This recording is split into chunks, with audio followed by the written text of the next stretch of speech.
Assalamualaikum warahmatullahi wabarakatuh. Perkenalkan, nama saya Lutfi Hajar Al-Islami, NIM 223141116 dari Prodi Pendidikan Guru Madrasah Ibtidaiyah Fakultas Ilmu Tarbiyah Universitas Islam Negeri Raden Mas Said Surakarta.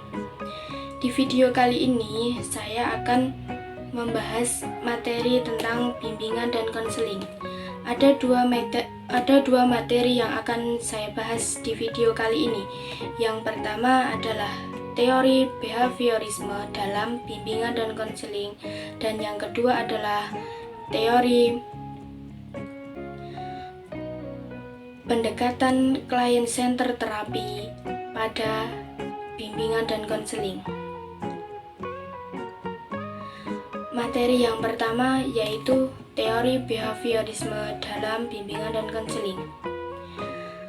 Teori atau konseling behavioral dikembangkan melalui teori-teori psikolog behavioristik. Dalam beberapa hal, aliran ini telah berkembang secara pesat sebab konseling behavioral lebih tampak jelas perubahannya dan prosesnya dapat dicermati.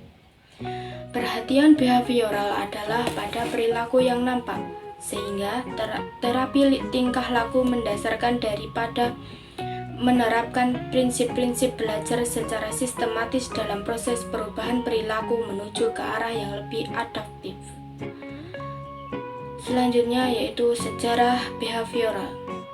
Pendekatan-pendekatan behavioral mulai ada pada tahun 1950-an dan 1960-an, yang merupakan titik awal sebagai pemisahan diri secara radikal dari perspektif psikoanalitik yang dominan oleh Corey 1995. Bagi konseling behavioral yang menjadi fokus utama adalah perilaku yang tampak, sebab persoalan psikologi adalah persoalan tingkah laku tanpa mengkaitkan konsepsi mengenai kesadaran dan mentalitas. Konselor behavioral menyadari, meskipun perilaku merupakan fokus utama, namun tidak lantas mengabaikan faktor pikiran atau kognisi. Pikiran dianggap sebagai faktor pusat dan mediatif dalam perilaku dan oleh sebab dipertimbangkan sepenuhnya dalam menghasilkan perubahan tingkah laku. Oleh Palmer 2011. Konsep dari behavioral sendiri. Muhammad Surya tahun 1988 memaparkan bahwa dalam konsep behavioral, perilaku manusia merupakan hasil belajar, sehingga dapat diubah dengan memanipulasi dan mengkreasi kondisi-kondisi belajar. Prinsip kerja teori behavioral. Yang pertama, memodifikasi tingkah laku melalui pemberian penguatan. Yang kedua, mengurangi frekuensi berlangsungnya tingkah laku yang tidak diinginkan. Yang ketiga, memberikan penguatan terhadap suatu respon yang akan mengakibatkan terhambatnya kemunculan tingkah laku yang tidak diinginkan. Yang keempat, mengkondisikan pengubahan tingkah laku melalui pemberian contoh atau model. Yang kelima, merencanakan prosedur pemberian penguatan terhadap tingkah laku yang diinginkan dengan sistem kontrak. Teknik-teknik teori konseling behavioral. Yang pertama ada latihan asertif. Teknik ini digunakan untuk melatih klien yang mengalami kesulitan untuk menyatakan diri bahwa tindakannya adalah layak atau benar. Yang kedua, desensitisasi sistematis. Desensitisasi sistematis merupakan teknik konseling behavioral yang memfokuskan bantuan untuk memenangkan klien dari ketegangan yang dialami dengan cara mengajarkan klien untuk rileks. Yang ketiga, pengkondisian aversi. Teknik ini dapat digunakan untuk menghilangkan kebiasaan buruk, dimaksudkan untuk meningkatkan kepekaan klien agar mengamati respon pada stimulasi yang disenanginya dengan kembalikan stimulasi tersebut. Yang keempat, peningkatan tingkah laku model. Teknik ini dapat digunakan untuk membentuk tingkah laku baru pada klien dan memperkuat tingkah laku yang sudah terbentuk. Yang kelima, teknik dapat digunakan untuk merawat tingkah laku yang menyenangkan klien tapi menyimpang, seperti homoseks, alkoholisme. Caranya, belajar rileks dan diminta membayangkan sesuatu yang tidak menyenangkan dirinya. Yang keenam, talk stopping. Teknik ini dapat digunakan untuk klien yang sangat cemas. Caranya, klien disuruh menutup matanya dan membayangkan dirinya sedang mengatakan sesuatu yang mengganggu dirinya. Kita masuk teori yang kedua. Yang kedua yaitu teori client-centered terapi dalam bimbingan dan konseling. Definisi pendekatan client-centered. Client-centered adalah terapi yang berpusat pada diri konseli, yang mana seorang konselor hanya memberikan terapi serta mengawasi konseli pada saat mendapatkan pemberian terapi tersebut agar konseli dapat berkembang atau keluar dari masalah yang konseli hadapi. Konsep-konsep pokok dari client-centered terapi yaitu yang pertama, hipotesis penting pendekatan berpusat pada diri. Yang kedua, kepercayaan terhadap proses kelompok. Yang ketiga, mendengarkan secara aktif. Yang keempat, empati, yaitu kemampuan untuk memasuki dunia subjektif orang lain. Yang kelima, penghargaan pribadi tanpa syarat dan kehangatan. Yang keenam, keaslian dan pengungkapan diri. Yang ketujuh, rasa hormat, yaitu sikap menghargai orang lain sebagai aslinya. Yang kedelapan, kesegeraan atau imediasi percakapan Anda-aku. Yang kesembilan, konkretan, yaitu kekhususan dalam mendiskusikan perbedaan. Dan yang ke-10, konfrontasi, yaitu usaha untuk menunjukkan perbedaan. Ciri-ciri dari pendekatan client-centered terapi dalam bimbingan dan konseling adalah